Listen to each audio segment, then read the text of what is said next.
Well, greetings and welcome to the Divine Line. My name is James White, and we are back in the AO Max studios today. And that's because we have a special guest, and we are joined today.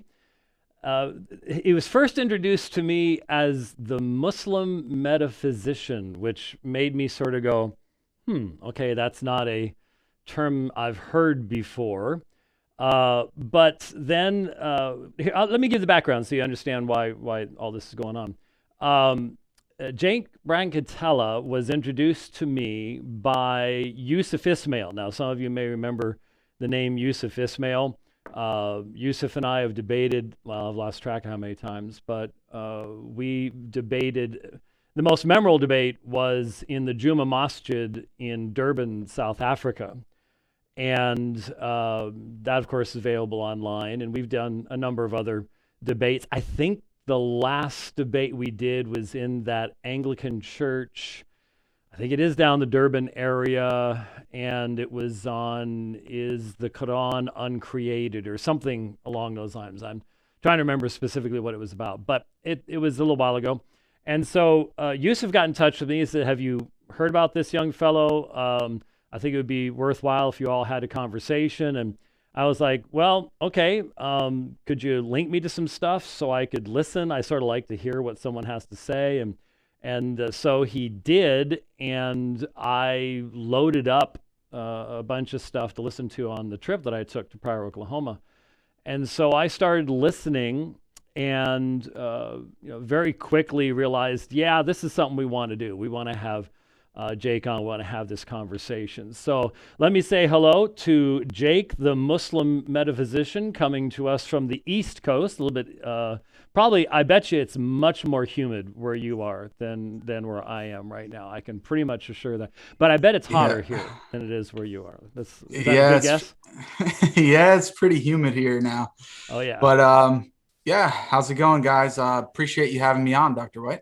Well, yeah, we haven't really chatted except a little bit beforehand. We were having a little back and forth, but I mentioned in my emails to you that I got a chance to listen to really hours and hours of stuff that you've done, the whole Testing the Trinity series, and then some of the reviews that you did.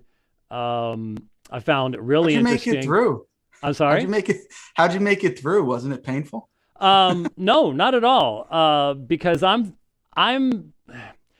thinking about how unusual it is to hear a Muslim who is quoting the sources and materials that you're quoting, first of all, and then speaking to other Muslims about subjects that I've just never heard anyone mention in this context before. I mean, in my experience, even in talking to some of the most accomplished Muslim practicers of dawah, it's very hard to get them to even read my book on the subject, let alone be diving into the Oxford material. Yeah, there you go. The Oxford Dictionary of Christology, and I do run into people who read a lot of William Lane Craig. That's a whole different issue. But you just got to admit, you're not your run-of-the-mill Muslim. Wouldn't you agree? Yeah, with respect to the Dawa scene, as you mentioned. I'm not sure. I have some theories as to why exactly that is. I'm not exactly sure. Right. You might have some theories about why that is. I don't know. Why do you think that I seem to be unique in this kind of thing? Well, you are unique. I appreciated your attitude in addressing so many of the issues. You were always trying to be restrained in the rhetoric that was being used. I only pointed out to you two things that I found humorous. One was the video, "Is your favorite apologist a heretic?" that had a picture of me as the screenshot, but then you never talked about me. so, No. So, and then there was a super chat thing where someone said something. It was very poetic, almost. And I realized I've never done that super chat stuff, but I realized you're seeing it for the first time as you're reading it, so it's not like you can, really monitor that stuff. But so I knew you were aware of who I was, but no, it's just very, very unusual to have these kinds of conversations on the topics that you're addressing. And so one of the things I did after listening to some of the series you did and some of the dialogues you did, and then at least a portion of the program where you had some comments about what happened, and I don't know, what was this, about 2 months ago, where Anthony Rogers and David Wood and Sam Shamoon had the conversation with, was it Sheikh Uthman? Am I correct? Yeah. Correct? Okay. Yeah. Mm-hmm.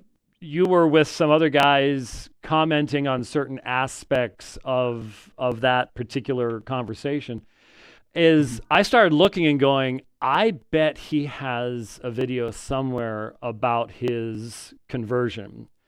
And you do. Yeah. So that to me was really important to listen to, because I want to know where people are coming from.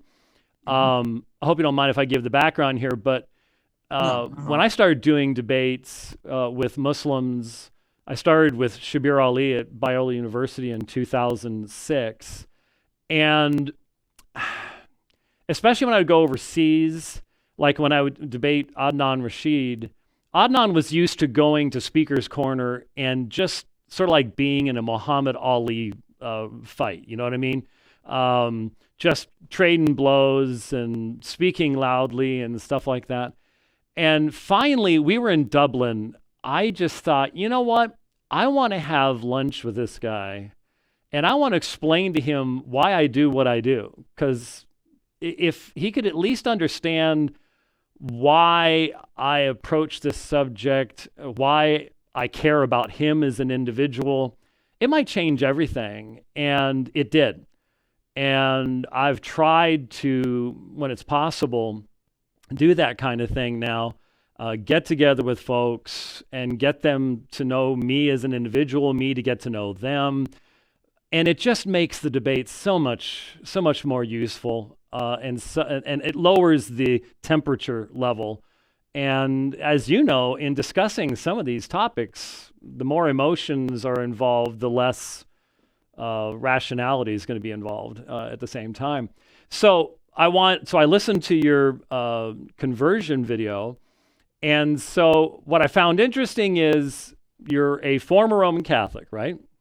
Yes. Yeah. Mm-hmm. But it sounds like it was like in high school because you said you were not confirmed. So that would be fairly young, right?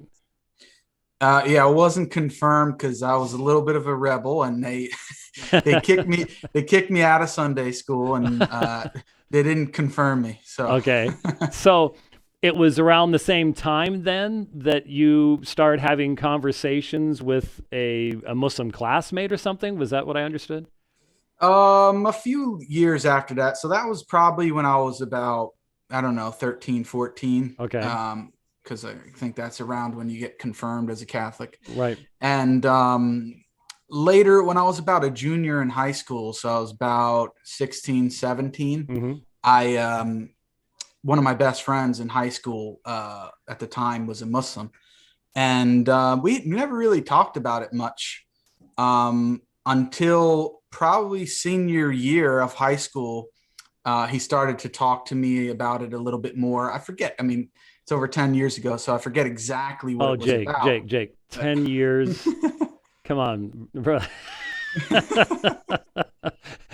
I'm just about to hit 60, already, so you cannot use the "it was a long time ago" excuse yet. I'm sorry that you're not allowed to do that until you're minimally 50 years old. So you need to know the rules about that.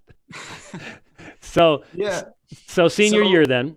Yeah, so it was about senior year, and he just brought certain things up to me, and I said, well, let me just check out what this religion's about, because I didn't know anything about it. So I started reading the Quran from there. And then, I don't want to progress too much in the story, but that's kind of how it got started. Right. Well, but you did. I'm not sure when you made the video I listened to, Mhm. but you had said in the video that you had only been Sunni for about 2 years at the time you Yeah. made that video. Is that fairly recently? Yeah. So a little over 2 years now, I became a Sunni. So when I first became a Muslim, quote unquote, I was a Quranist. Mm-hmm. So I don't know how much your audience is familiar with it, but basically the idea is that the Quran is the sole authority. In traditional Sunni Islam, we have a secondary source, which is the Sunnah, which is basically the sayings, deeds, and sort of practices of the Prophet Muhammad. And I rejected that outright. So I just strictly just stuck to the Quran alone.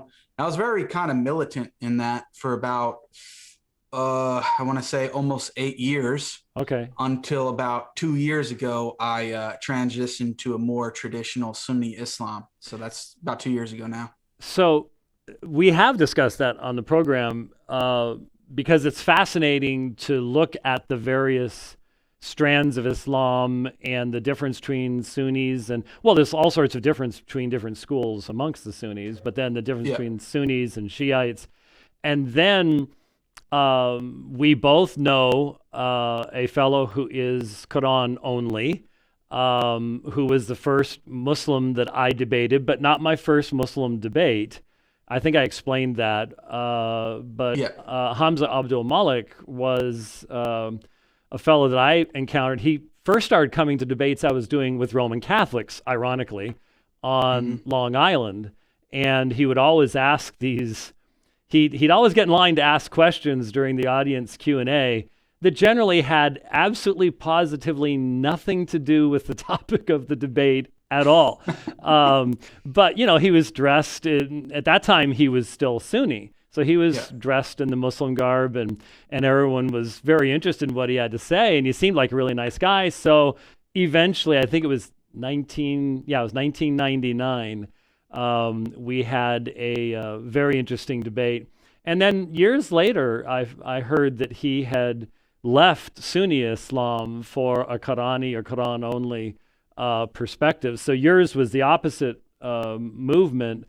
Yeah. And so you've been Sunni for about 2 years, which would mean that the authoritative interpretation of the Hadith, the various schools of interpretation of how to understand the Hadith, to rate the Hadith, whether they're Sahih or Hasan or whatever, these would be issues that would be now something that you're dealing with that you really wouldn't have been dealing with before. So that puts you pretty much in the mainstream. Certainly, about 85% of the world's Muslims are Sunni, and so that helps us to understand, where you're coming from.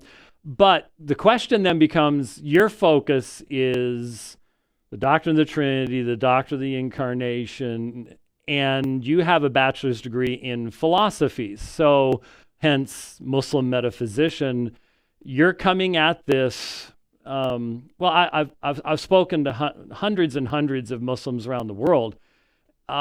Very few of them are coming at it from the perspective that you're coming at it from, and that is from a very heavily philosophical perspective. In fact, in my experience, the Wahhabi Salafi range of thought really has a deep distrust of philosophical categories.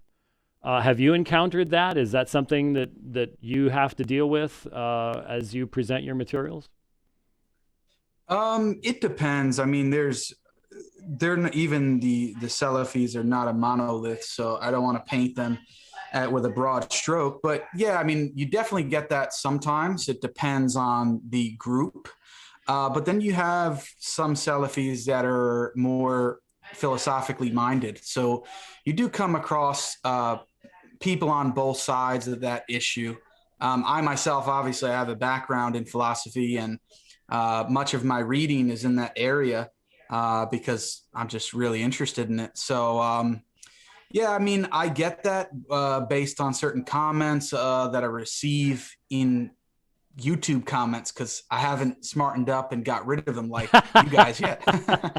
But Well, let me tell you something right now. What I've been told, I haven't verified this, but what I've been told is if you turn comments off, it it's deleterious to YouTube's promoting your videos. So we just started that very long time ago, mainly because we had so many atheists coming in and just filling the boxes with profanity and stuff. I wasn't going to invest the time in monitoring that kind of stuff. So, but just be aware that it might impact your distribution if you turn the comments off. So that's what I've been told. Yeah. That's primarily why I've left it on, because I know it's good for the algorithms and stuff like that. Yeah. But yeah, I mean, turning back to the Salafi thing, yeah, of course, I think there are certain strands of thought within Christianity and Islam where you can see certain parallels, that one group tends to be more philosophically minded than the other. And I of course, there's not a one-for-one comparison, but I think it can be said on both sides in that way. Yeah. Okay. Well, it's just, I've listened to a lot of lectures, and yes, I do know there's all sorts of different perspectives there, but some of the strongest arguments have come from people who had a real deep distrust of some of the developments in Islamic history, where they feel the pure message of the Prophet and his companions ended up getting overlaid with a philosophical and hence non-representational tradition that came about centuries and centuries later. And I mean, that's part of the Wahhabi Salafi drive, is to go back to the original sources and to shed some of that kind of stuff. And so I've heard that. And so when I heard where you were going, again, the most important thing to me was I hear someone who is addressing topics that I would say 99.9% of the Muslims with whom I've dialogued could not give me an accurate definition of the hypostatic union. That's not a criticism, that's just fact. I would sadly say that probably 85% of most Christians could not give you an accurate definition of the hypostatic union either. So that doesn't mean anything other than you're just doing something that I have expected someone to do, but you're the first person I've encountered that's been doing it in this way. And you asked why I might think that might be. I mentioned, I'm not sure if you have my book on what every Christian needs to know about the Quran, but I mentioned in a footnote in there that I think one of the reasons that many Muslims hesitate to do the reading that you've been doing, and maybe most of your reading's been in philosophical stuff, so maybe not so much that, but especially I've met a lot of Muslims who were really hesitant to dive very deeply into biblical topics, biblical history, transmission of the text, things like that, was represented in a hadith where, if I recall, it was Uthman was reading from the Tanakh, the Hebrew Old Testament, and the prophet came in and his face turned red. In other words, he was angry.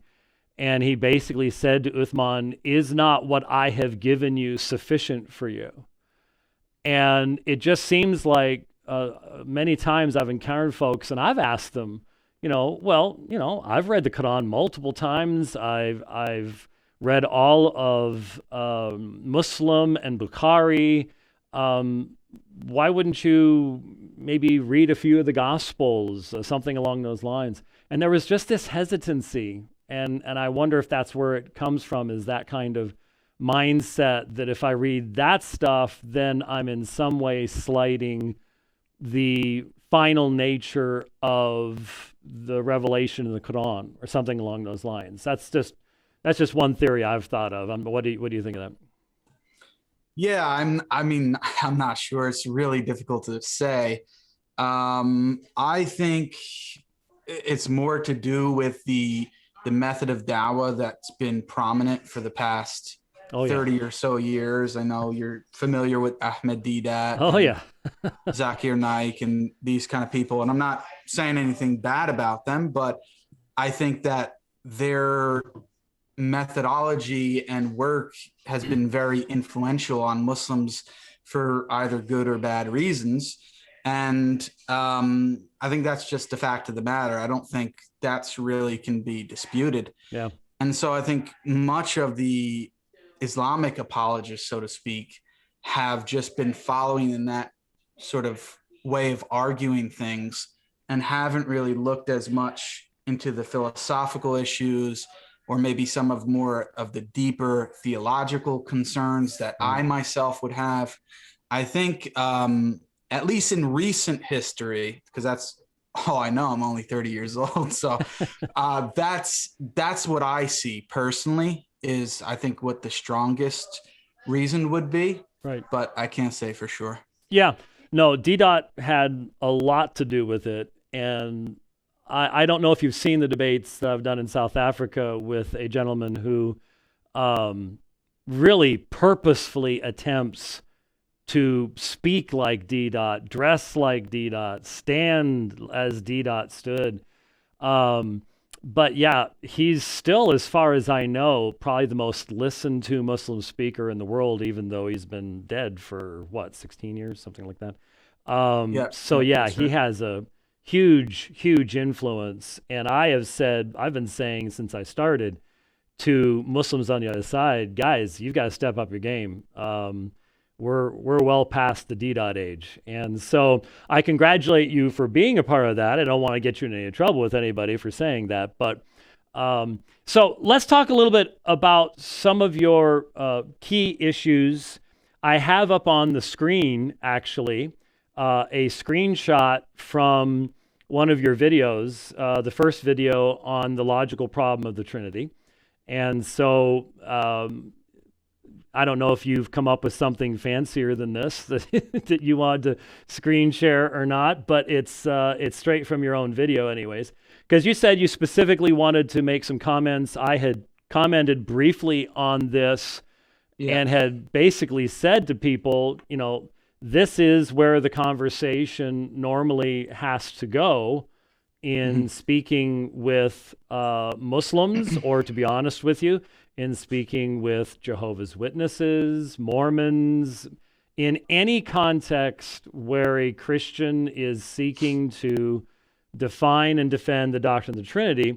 This is really what the issue is. In fact, I think it's probably in the first one or two chapters of the Forgotten Trinity.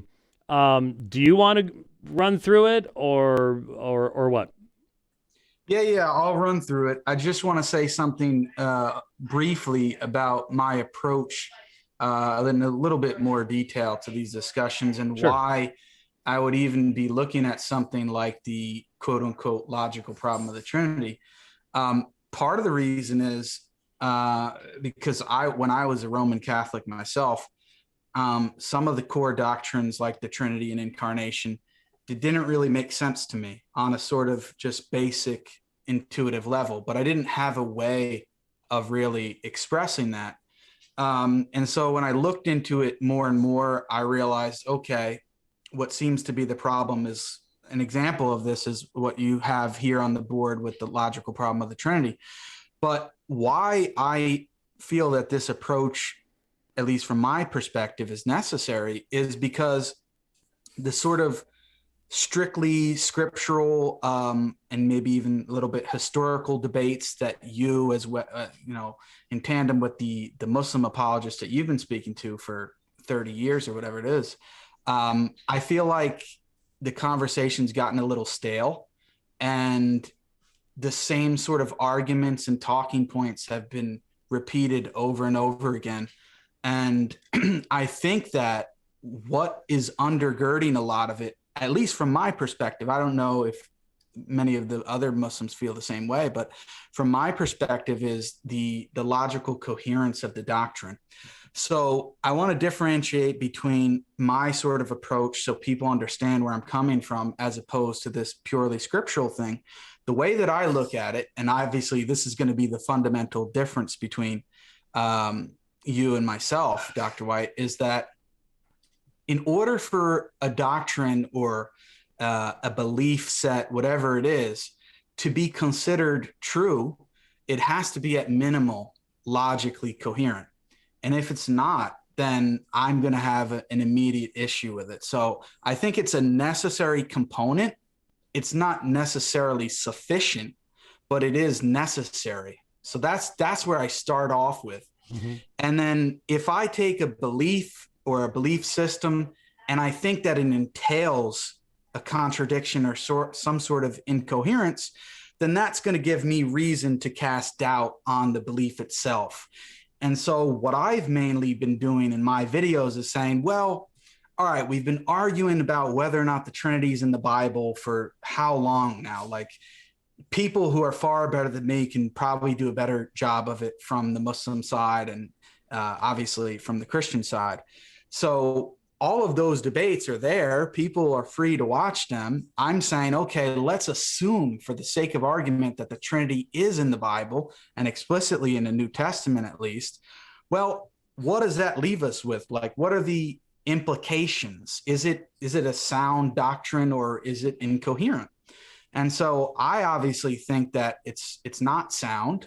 And I try to, obviously, and this is where we would differ, I don't engage as much in the scriptural part because I feel that it's much of a kind of tit for tat. Like, you quote a verse and then I quote John 17:3, and then you say it's out of context, and it's like this kind of back and forth thing. So I'm just explaining to the audience that my approach is different in that sense.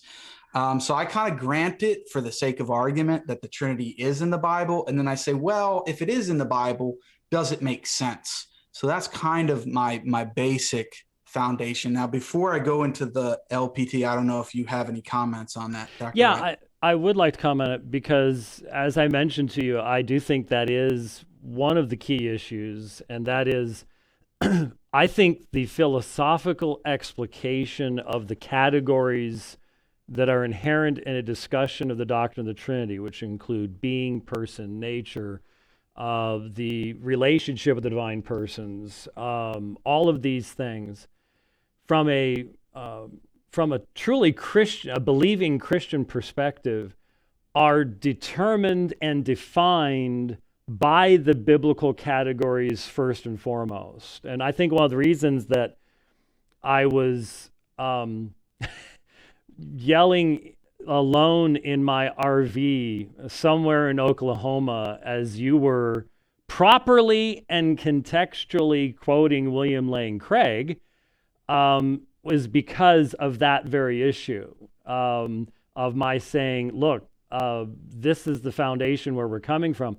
And here would be the question I would have for you. And by the way, if I ask a question, if we get into an area and you're like, I'd like to do some reading on that, I'd like to put that off to another time, please feel free to do that. We're not trying to do a debate today. We can do a debate on a specific topic at another time, and it seems to be working fairly well.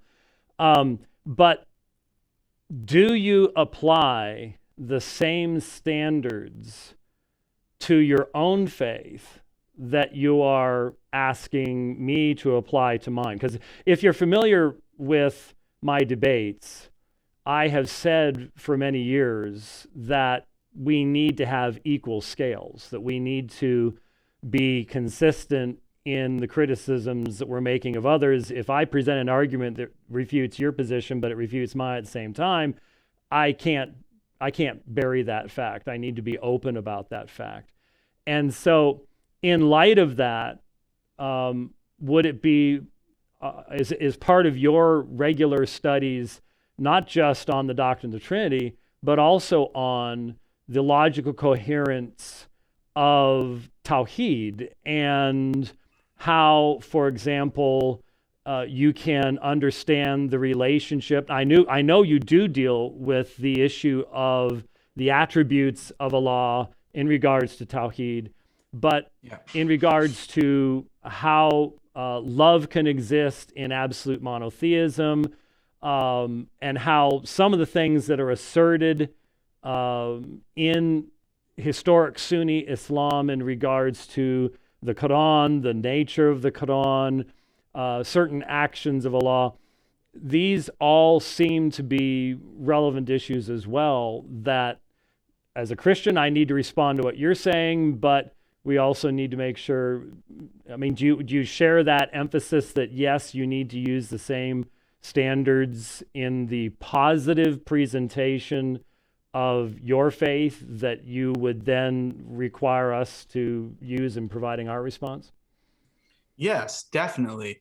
I think, of course, my view, whatever it is, whether obviously I'm a Sunni Muslim, it should be coherent. So, if I think that God is, in Christian terminology, one being and one person, well, how does that work in eternity past? I do engage things like, it's known in the philosophical literature as the Richard argument, which is this sort of argument from love, because it was kind of popularized by Richard of St. Victor and then Richard Swinburne as of recent. So right. I am engaged in that stuff. Of course, the idea of the Quran, well, if it's eternal, then what is it? Its relationship to God and his attributes. Now, on my channel, I haven't gone in depth with a lot of those things. I recently did do a video on Allah and his attributes and the relationship between the two, which was prompted by that discussion between right. Sheikh Uthman and Anthony Rogers. But yeah, I mean, long story short, yes, it should be equal scales, and that should be, if you had difficult questions on that side of the coin, I should be able to answer them. So if we ever did do a debate, that would be probably a good topic of Trinity versus Tawheed, something like that, to where you can ask difficult questions and we could kind of go back and forth. I'm all for that. I think to deny that, it would be kind of a cop-out from my perspective. Right. So, yeah, I mean, I'm not prepared right now to go through over every single one of those points. No. But I'm just saying, I definitely do think that needs to be equal scales in that respect. Yes. Yeah, good. Well, that's good. So, LPT, go ahead, and I want to give you sufficient time to make any comments you wanted to make on that. Okay. Yeah, so the way I set up the LPT in that particular video, and I want to make it clear, it's not a creation of my own. Much of the material I'm presenting is available in the literature. I'm not some guy that's kind of just a mastermind making all this stuff up. The logical problem of the Trinity, the name, also is not something that I've come up with. It's literally in the introduction to the text on, I think it's called Theological and Philosophical Essays on the Trinity, published by Oxford Press. Yes, it is very expensive, so I'm not telling you to go out and buy it, but if you're number of the books that you made reference to were ridiculously expensive. You realize that like 12 people have read them. You do know that, right? That's probably why I'm the only one talking about it, because nobody's reading it. They don't have the money to pay for it. Don't any of your friends sort of take you aside once in a while and go, "Yo, Jake, you need a life, dude"? Yeah. So I mean, yeah, it is difficult, especially in academia. They put a lot of these sort of deeper things behind a big paywall, and it's unfortunate, but it is the way it is. I can't break that barrier. But so anyway, on the LPT, it's not a creation of my own. I was kind of introduced to the terminology from Dr. Bo Branson. He's an Eastern Orthodox scholar, mainly in philosophy. He did his PhD on, it was literally called The Logical Problem of the Trinity. And I came across this literature specific on this, preparing for a debate / discussion that I was supposed to have with him. And I went into a lot of detail on it. I started reading a lot more material. Point is that this is kind of known terminology in the literature. Now, the way that Dr. Bo presents it, he presented it as 7 premises, Right. but I'm going to make it even simpler because I think we can make it down to even 3 premises. And that would just basically be that the Father, Son, and Holy Spirit are God. So the Father, Son, and Holy Spirit are all God. The Father, Son, and the Spirit are not each other, so they're not identical to each other. And yet there's one God. Mm-hmm. So that's the basic idea. And the concern is, because in the 7 premises, it just lists that out in a bit more detail. Well, the Father is God, the Son is God, the Holy Spirit is God, the Father is not the Son, the Father is not the Holy Spirit, Mm-hmm. the Son is not the Holy Spirit. There's exactly one God. So Right. that's basically saying the same thing, but in 7 premises instead of 3. Well, 7's a nice number. Yeah. And 3 is 2 because that's the Well, Trinity. that's true. Yeah, they're both good numbers. They're both good. Yeah. So the basic claim of the problem anyway is that these 3 or 7 premises seem to be at odds with one another. And one of the ways that you could see this is that sort of affirming the first 6 premises before you get to the last premise that there's exactly one God, it doesn't seem right. It seems that you would want to conclude that there's exactly 3 gods instead of 1, because, well, if the Father's God, the Son is God, and the Holy Spirit's God, and they're not each other, then you have 3 is God statements, and it seems like you would have 3 gods instead of 1. And so on the surface level, that is the problem that's presented in the literature. And then, because that's in the introduction to the text I brought up, it's literally, I think, on the first page where the author presents it. And then subsequent articles in that book are trying to respond to that specific issue. How should we understand the terminology in the 7 premises, and what are the different models associated with it? Because I think something that's important for the viewers to understand, not just Christians, but Muslims as well, which I was kind of surprised at when I started researching this, is that there, from my perspective, there doesn't just seem to be one thing that is the Trinity. There are all these different conceptions and models of the Trinity, and many times they're mutually exclusive. So if one is correct, then the other one can't be correct. And so the question is, well, which one is correct? And most of my research is trying to figure out, well, which one makes the most sense, if any. And I think my claim is anyway, kind of fast forward, is that all of the models to me seem to either not really solve the problem, so they remain incoherent, or they take a heretical position, like I would argue Dr. William Lane Craig does, in order to maintain some type of coherence. Right. But yeah, so with that being said, I don't know if you want to respond to maybe how you understand what the LPT is supposed to be, even if you don't agree that it's a logical problem, what it's supposed to be. Well, if you've seen my presentation where I'm teaching Christians and, of course, Muslims, I hope that they listen in as well, what the doctrine of the Trinity is.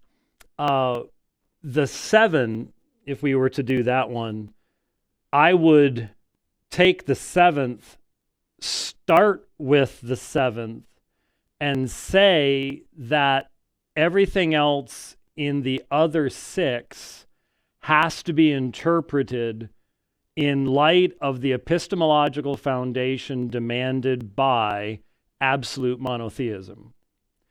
So that, and this again, if you've looked at Forgotten Trinity, I'm going to be coming from a very different perspective. But you've also done some reading in church history. I've taught church history.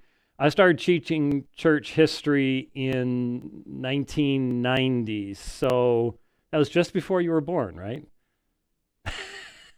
Yeah, Enjoy your youth. I was born in 91, so. Okay, so I was teaching church history, and I love it. I'm not one of those people that teaches church history and causes people to fall asleep. I always thought that teaching, even when I've taught Greek, I want the students to end up loving Greek, not hating Greek. So that's actually a challenge sometimes, given the time frames you're allowed to have to teach. But in church history, you've done reading in church history, and I would argue more like an Athanasius or an Ignatius of Antioch, who's very, very early, as you know. I mean, died 107, 108, because of the fact that they are being forced into defining things in light of the scriptures. And that's what I was saying to you. What is definitional here? What is the overarching presuppositional framework to define our epistemology? And for much of philosophy, it is external philosophical concepts that are currently popular in that day. As you know, I mean, the Greeks had very different contexts than the Enlightenment, which has very different contexts than today. And you know, in philosophy, a philosophy textbook that was written 40 years ago is hopelessly outdated and not up to date and blah, blah, blah, blah. So if you're going to have, and this is something that with a Muslim, I think we should be able to communicate with one another, because my assumption is in historic classical Islam, there is a divine revelation that does not change and is not dependent upon current philosophical popularity, shall we say. And so we share that, which means if that's true, then any philosophical expression has to be judged by the consistency of the divine revelation over time and not the other way around. So that's why I say if you start with monotheism, there is exactly one being of God, every other of the assertions requires definition from Scripture, because it says the Father is God. Well, who's the Father? How is the Father revealed in Scripture? How is there difference between the utilization of the terminology of Father in the Tanakh, in the Old Covenant Scriptures, in the Hebrew Scriptures, and what's found in the New Testament?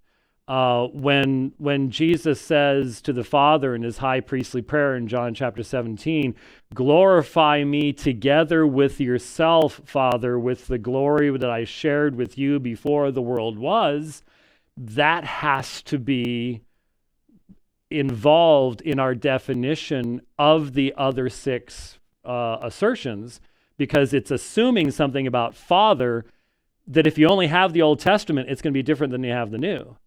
And it's asserting something about the Son and how the Son is differentiated from the Father. It's asserting something about the Spirit and how Jesus says he will make his presence with his people by being indwelling them by the Spirit. So the Father and the Son dwell in his people by the Spirit, and yet the Spirit is differentiated from the Father and the Son. So there's all this background stuff behind the simplicity of the assertions.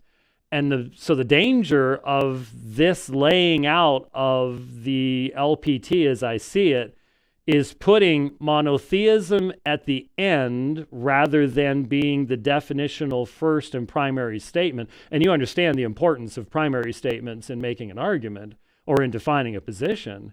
And then secondly, because of the brevity, and we can't avoid it, but because of the brevity of the assertions, it leaves the door open for improper definitions of Father, Son, and Spirit, and even the verb is in the other six statements. And you did a whole video on predication and what predication means and the difference between saying someone is something or being identified with something or participating in something.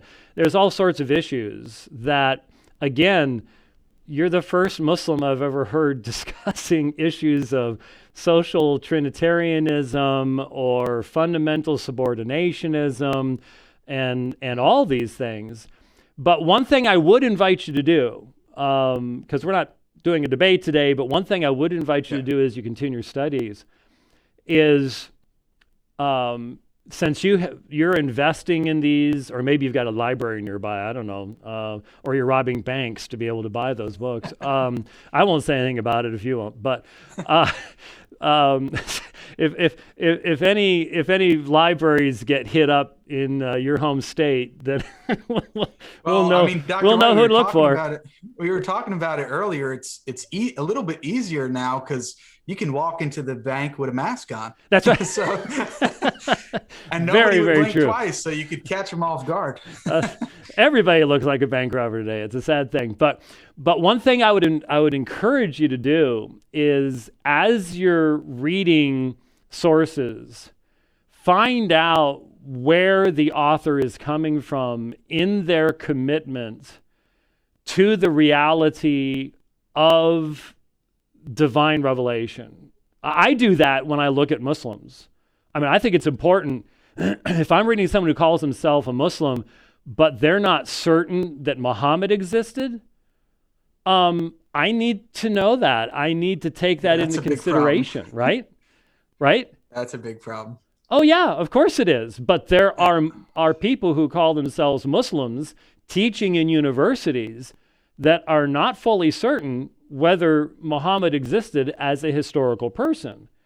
And there are people teaching in universities all over the place that look at the doctrine of the Trinity as primarily being the reflection of the church over time, guided by tradition, and not a divine revelation based upon God speaking. And so I think you would find a little more consistency amongst those of us who have that stricture in our thinking that says whatever I say about the Trinity needs to reflect what I believe has been revealed in Scripture. So I would just encourage you to sort of keep a map of where the people you're citing are, because I would listen to you and you would talk about Unitarian Christians. And you've got to hear what that sounds like to me. I mean, I know that in academia, sure, you're not allowed to draw any of those distinctions. But Sunnis draw those distinctions within Islam.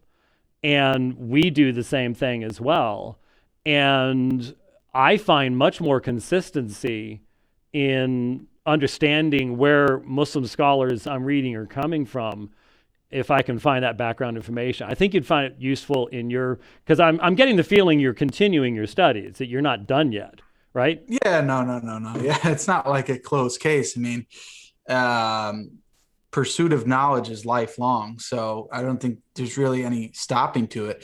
And I, of course, understand and I appreciate that. So when I say Unitarian Christian in my videos, I guess what maybe you're wanting me to say is Unitarian and just leave out the Christian part. Well, you wouldn't have any problem with my drawing the line at that point. No, because, not at I all. mean, Yeah. there are many a Muslim that would say there are certain definitional doctrines that you can't compromise on. And that's why I don't know if you saw it. I just heard about this. Where was it? I think it is in London. Was it in London? Anyways, they're building a church that is going to be inhabited by a Jewish congregation, a Christian congregation, and a Muslim congregation. And they're calling it the Church of One. Now, I can guarantee you that the Christian congregation will not have any particularly definable beliefs about God revealing himself definitively in history. And the same thing be true about the Muslims as well. And I stand back and I go, excuse me, that's not Islam. I mean, I'm not claiming to be able to define Islam, but I've talked to enough Muslims, I've read enough Muslim literature and Muslim history that I can see what a Muslim is. And I'm going to allow you all to have your variations, but good grief, let's not get to the point where you can't even define anything anymore. that doesn't accomplish anything. And that's really what we're facing today. And so I would think you would agree with me when I hear Unitarian Christian, that would be like the Muslims who claim to be Muslims but don't believe that God actually revealed anything specifically to Muhammad. And I go, you can't have Islam without the sending down of the Quran. There's no Islam there. So yeah, that's really what I'm just thinking about there. Yeah. So I mean, like I said, I understand that. So I hope people understand that there's not that much behind that statement other than just using it, as common speech in the video. That's all really. Oh yeah, I'm not criticizing. I'm just simply saying that given the sources that you use are so wide, I could cite really wide sources about Islamic topics, and the Muslims might understand who those people were, but the Christians I was talking to wouldn't have a clue. And so I sort of think that it's important there. Hey, believe it or not, we've gone almost 50 minutes already, but there was something I had to talk to you about. And again, if it's a situation where you go, let me have some time to look it up, no problem, let's do it. But I was driving through construction in Tulsa in a rickety little old RV that didn't like to stay in the center of the lane. So I was a little bit otherwise engaged in the rain. But you, in your conversion video, and this I found, this is the most fascinating thing in the video, because you talked about confirmation and you're a bit of a rebel and stuff like that. And you talked about your friend and stuff like that. But then remember what you did? Toward the end of the video, you gave what you understand to be, how did you phrase it? I think you actually said linguistic miracles in the Quran. Is that the proper terminology? Am I remembering correctly? Yeah, I probably use that term. Yeah, that sounds like what it was. And of course, I've read entire books on the miracles of the Quran, and I'm not sure how well you know Shabir Ali, but I remember back in 2006 to 2008, somewhere around there, I listened to this lengthy presentation he made on the numerological miracles of the Quran and how many surahs and ayat and how the number 19 repeats over and over. And I used to be a 19er. Were you? Okay. Yeah, I used to be heavy into that. I used to put my microwave on 19 seconds. Oh. Did it make the food taste any better or what? No, unfortunately not. No. But I'm not down with that anymore. Okay. So when I heard Shabir doing that, back when you were just a kid amongst Christians, the Bible code thing exploded, and there were all the people running around finding all these numerological codes and stuff like that in the text of the Bible. And back then I was going, people, what are you thinking? This does not make any sense. For example, I don't know if you've seen this, but this is my 1550 Stephanus Greek text. It was printed in 1550. Now, we had a different cover put on because the pages were falling apart. But this is a real 1550. This is the last Greek New Testament that was printed before Stephanus inserted the verse numbers into the text. So before that, there was no John 3:16. There was no John 17:5 or 3 or whatever else. He's the one that inserted all the verse numbers. And so I was like, look, if you're using this stuff, what was Stephanus inspired? Sometimes he put the verse division in a really weird place, like he was riding a horse going to the print shop while he was doing it. It just doesn't logically follow. But I criticized the stuff amongst Christians, and then I was like, well, I guess I shouldn't be shocked that there were Muslims that did the same thing. And so it's interesting that you understood the 19er reference and stuff like that. But what you did, if you remember, and what was frustrating is because I said I listened while I was driving, and so I just made a note, you need to go back and listen to this again, is the one that stuck with me primarily was the use of the term middle in Surah 2, 143. And for people who don't know, the Muslims watching know this, but Surah 2, the Surah of the cow, is the longest surah in the Quran. And so it's a book unto itself. I mean, it's very, very large. It has 286 ayat. An ayah is what we would call a verse.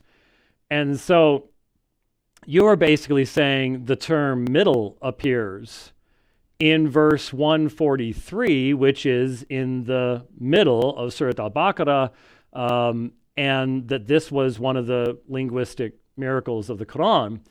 Now, I had already listened to you doing all sorts of philosophy and quoting all these things, and so I was like, okay, this is really interesting, because I find that kind of argumentation really difficult to follow, because does the term appear anywhere where it's not in the middle?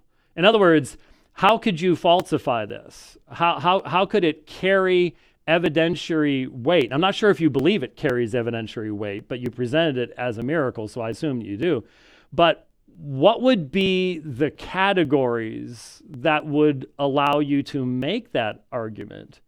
Because when I got back, I used, and I don't know you have this, but do you have what's called My Quran? As far as software goes? I don't know if I have that one. Not sure. This thing, I'm going to tell you, I used to have Alim 6.0 on Windows and stuff like that, and then they stopped supporting it and things like that. This is the best Islamic software for Quran studies I've found, because it can give you a full concordance based on Arabic roots. And I studied enough Arabic to be able to use the Arabic roots. There you go. Thank you, Rich. And so I looked at the term that is found there, and it's found, as you pointed out, in 2:143, but it's also found in 2:238 in the exact same form, which is nowhere near the middle. It's found in 589 and 6828, so it's used 4 times, and this is the only place where it's anywhere near the middle. And then I looked up, I'm sure you have, the study Quran, right? Came out, about 4 years ago, about 2017, 18, somewhere in there.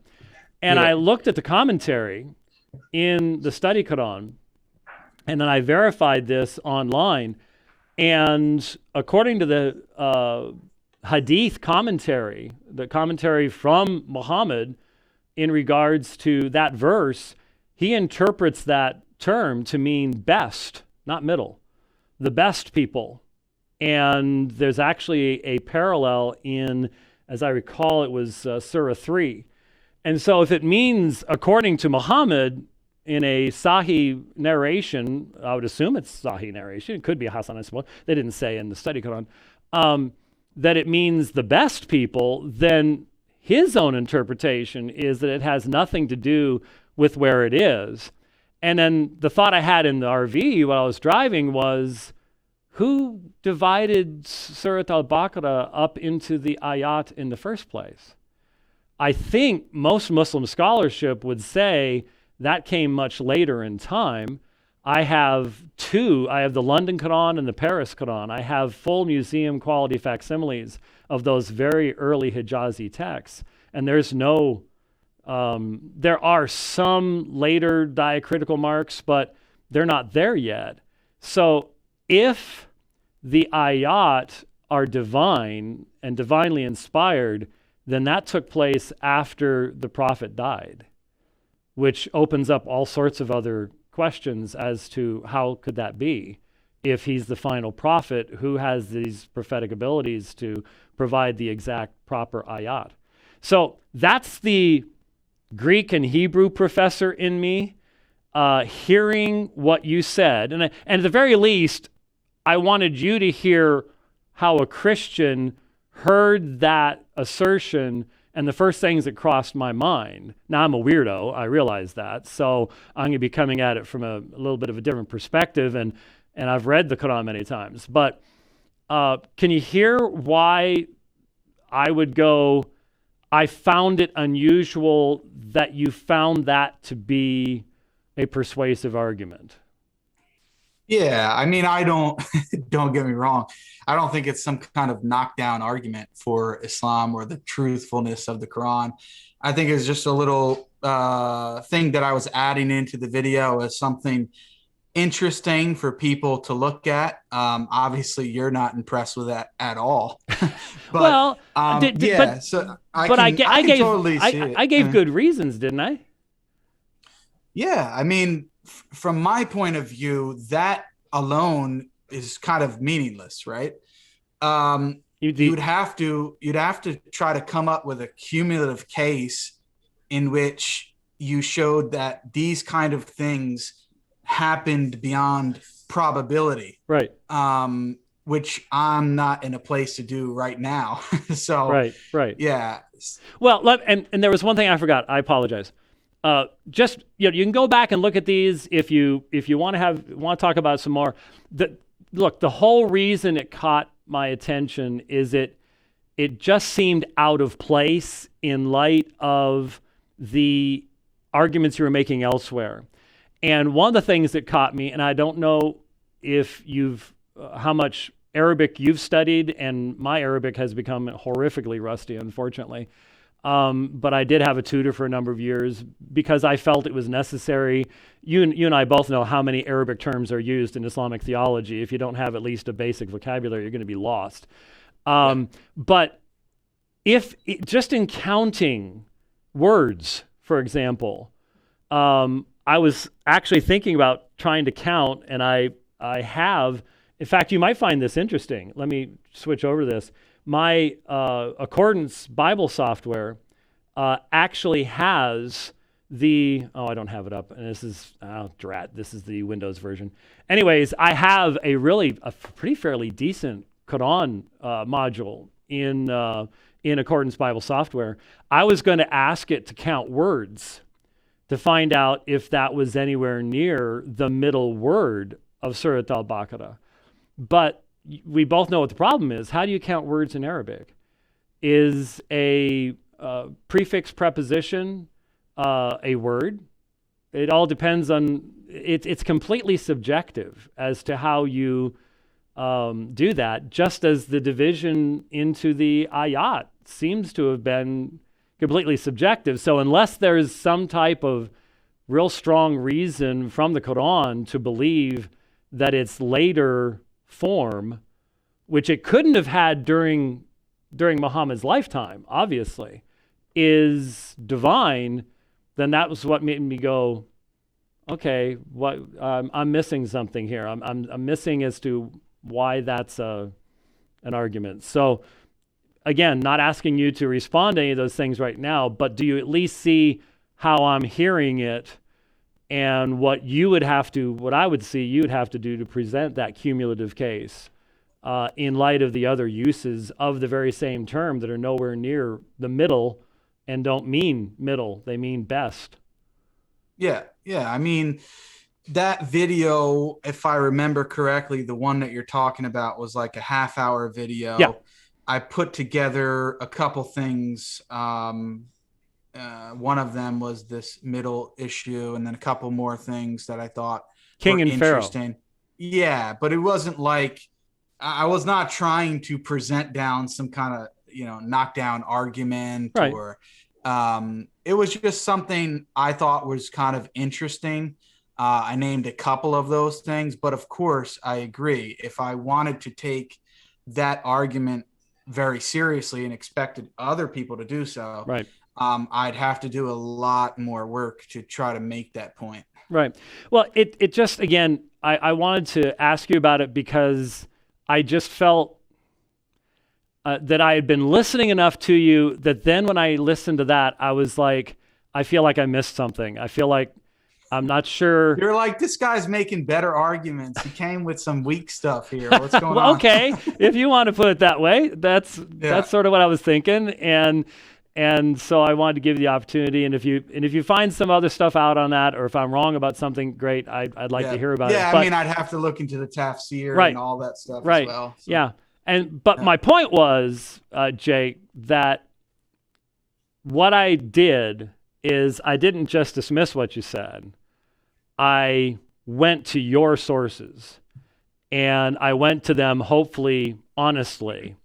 And I think what we're saying is you and I both agree that's what we need to be doing if we're going to move the conversation forward between Christians and Muslims, not in trying to find some synthesis. Would you agree with me that the quote-unquote ecumenical desire to come up with Chrislam or something like this is fundamentally doomed to failure? It's just not possible, right? Yeah, it's just nonsense. Yeah, but it's the nonsense of the academy, let's be honest. It's the nonsense of our society today. We have to have honest, respectful dialogue and debate, but we cannot abandon, and that's what made me almost get physically ill when you were talking about people saying that there are true contradictions. We cannot abandon the fundamental assertions of what makes Christianity and what makes Islam.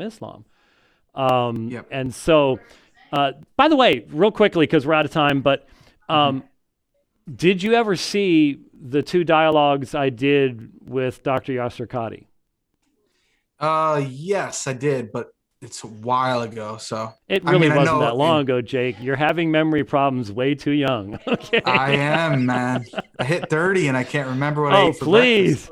breakfast. Rich and I are sitting here going,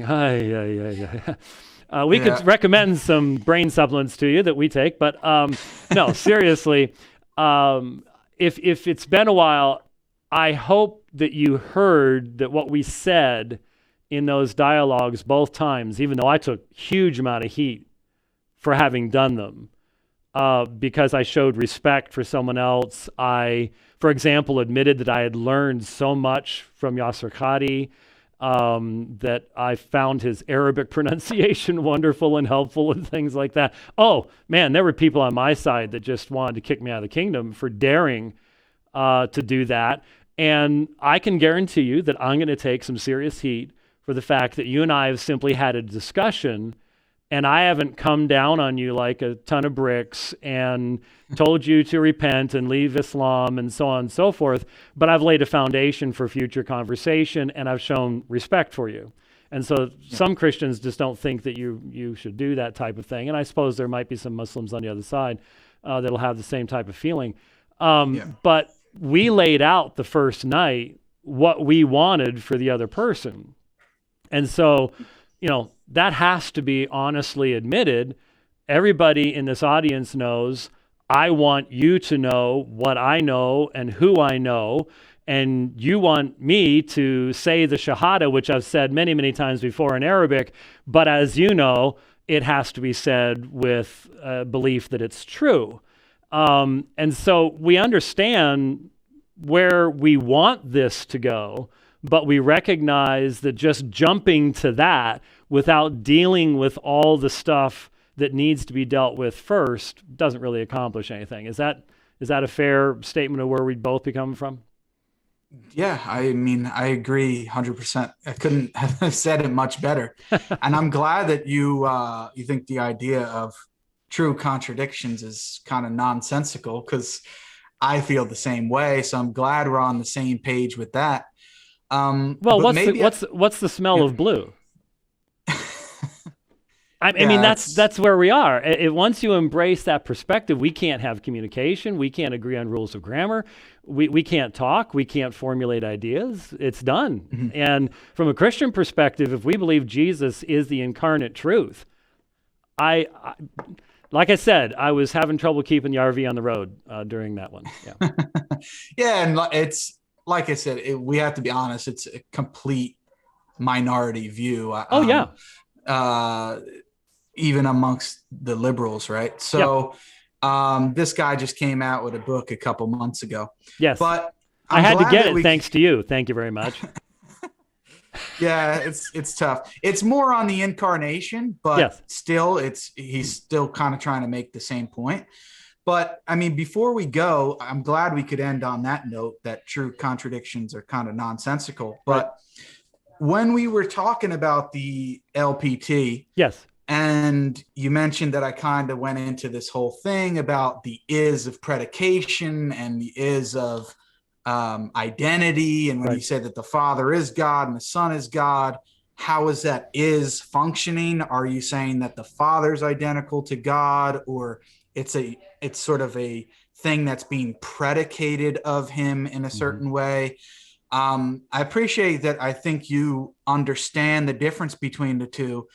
What I would just like to know from you, and maybe kind of putting this forward for future conversation, do you think that those things are relevant and that a Christian should, uh, obviously not a lay Christian, because probably they're not really that concerned with this stuff, but somebody like yourself should be concerned with those distinctions and be able to make the proper distinction between the two?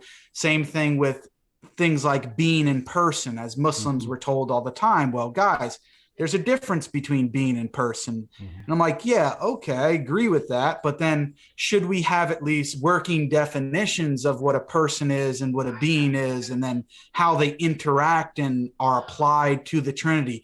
Do you think that engaging in that sort of stuff is important? Well, not only would I say is it important for someone like myself who is a minister, but if you were to go back and look at the sermons that we deliver at Apologia Church, if you were to just go through the dividing line, the 2,000 some odd episodes we have uploaded, you would see that we think this is vital for all Christians, including lay people. So, like you were just saying, well, it may not impact them. No, the very worship that we offer to God is determined by our Trinitarian belief. And so what being in person means, what it means for the Father, Son, and Spirit to be fully God and not 1/3 of God, the indivisibility of the being of God, all these things are vitally important. But here's the one thing that I would emphasize with you, Jake, and that is we would start with the biblical revelations that demanded that we even answer these questions in the first place as being definitionally determinative to the philosophical categories that we then use to answer philosophical questions. Yeah. So when you look at Paul's description of Jesus as the Lord of glory, they would not have crucified the Lord of glory. Well, that's a striking phrase.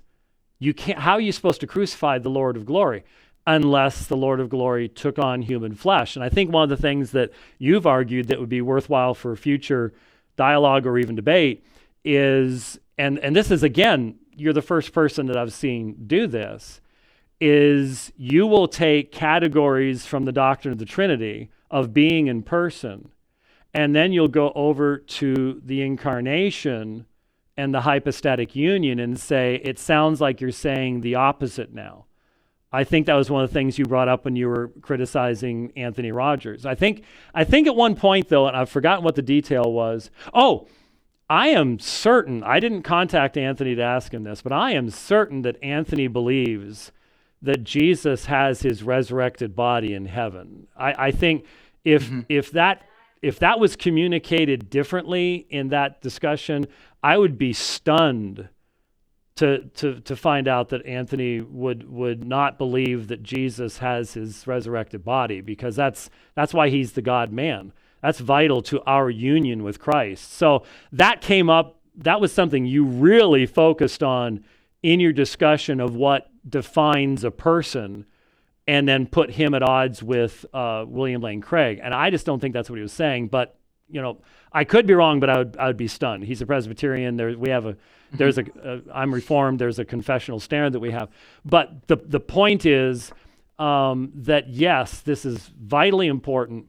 And when we look at the incarnation, we are looking at a divine person taking on a limited human nature. And I see a difference there between that and the doctrine of the Trinity, where we're talking about the nature of God that is unlimited and eternal. And so I've felt a couple of times like I wish I could have interrupted and said, well, wait a minute. It sounds like you're transferring the argument over and saying you're contradicting yourselves when in fact it's a very different context. So I'm not sure if that is part of your argument, but that is something that I would say. And hence, in answer to your overall question, I think this is something that every Christian should be prepared to talk about and think about. In fact, I would say to a Muslim, if you don't understand Tawheed and the various forms of shirk, aren't you taking your faith seriously? I mean, that's what I would say, you know? Yeah. So I think Christians need to take it seriously, need to listen to what you're saying, and be prepared to give a response. Yeah, definitely. Yeah. Because, I mean, with the issue of the distinction between being and person, as you know, William Lane Craig would make that same distinction, but then the way that he explains it and how it functions in his quote unquote model of the Trinity, I'd imagine would be radically different than you. Yeah. So that's why, like when I hear from Christians, well, we make a distinction between being and person. Well, that's true, but my claim anyway is we need to go further than that, because that distinction alone in and of itself is not sufficient, because within that category of making the distinction between being and person, there are all different permutations that can arise from that. I mean, are the three persons identical to the one being? Are the three persons parts of the one being in the same way that a skeleton is part of a cat, as William Lane Craig says, which I know that would make you and much of the audience cringe. Yes. But the point is, my point of bringing this up is we need to, because Christians, and at least William Lane Craig claims to be a Trinitarian Christian, right? So right. At least he's not claiming to be Unitarian. Are using this terminology, and yet in the literature that I'm reading, it's being defined radically different from author to author. Like somebody could define being one way and then person another way, and you have to see how it's functioning internally in their model. So I think what I would like to do in future conversation or perhaps debate, whatever, because I know you didn't really get a chance to fully lay out your perspective, but I'd like to get to the root of some of these things and ask some of those questions. Well, how do you understand being? What's the definition of this? How does you define person? And then what you were mentioning about the relationship between the Trinity, the doctrine of the Trinity, and the incarnation on the other hand, what I have in mind and what I do find a bit problematic is that in the Trinity, there are three persons and one being, right? And in the incarnation, it's kind of like a mirror image of that. So in the incarnation, it's one person with multiple natures. Right. So it's kind of the opposite. And of course, if the claim is that there's three persons in the Trinity and it starts there, I'm saying, okay, well, how are we understanding person in that context? So I get a definition of what person means in that context. And then when I have this other doctrine, which is central to Christianity, which is the incarnation, and I'm being told there's one person with two natures, well, then the question is the term person in that context the same definitionally as it's being used in reference to the persons of the Trinity? And if it is, then I would have further questions about how that's consistent. Otherwise, there's some sort of equivocation on terms. Right. But of course, I can't really, because I know we're almost out of time, so I don't want to go too much into depth with the argument. Right. But yeah, I do think that there is an issue, and I'd have to have more time in order to really spell that out. Right. Let me just, because I was going to mention this, and we could just keep going and going if we don't. But part of the answer, from my perspective, to the question, so to part of the comments that you just made, goes to one thing that I said to myself alone in the RV a number of times over the hours I was listening to, and that was, I never once, now maybe you have, I haven't listened to everything, but I've probably listened to more of your stuff than most Christians have. That's probably true. Yeah. I never once heard you make reference to the divine name, Yahweh. Yeah. And that to me is key, because if you want to understand the relationship of Father, Son, and Spirit, then you have to understand that the New Testament writers take the one divine name and they apply it to each of the divine persons in the New Testament and yet distinguish between them. And so what we're doing is simply using philosophical language to express the reality of the revelation. So the New Testament writers identify the Father as Yahweh. It's the Father that lays our sins upon the Messiah in Isaiah 53. In fact, if I were to give a linguistic miracle of the Bible, I'd probably go to Isaiah 9:6, Isaiah 53, places like that. We could have a discussion about that. But they identify the Father as Yahweh. Jesus is identified as Yahweh a number of fascinating ways in the New Testament. John 12:41, Philippians 2, Hebrews 1:10 through 12. And the Spirit of the Lord, Lord, of course, is Yahweh. And then you have those same passages being applied to the Holy Spirit. So you have one divine name being applied to three divine persons who are distinguished from one another. That to me is the reality of the revelation of the Trinity. And then the language we use is meant to protect the categories of divine revelation. It can't be defined by those philosophical categories. The philosophical categories are secondary to the service of the divine revelation. Definitely. And that, I think, is an issue that we do have to discuss. Yeah.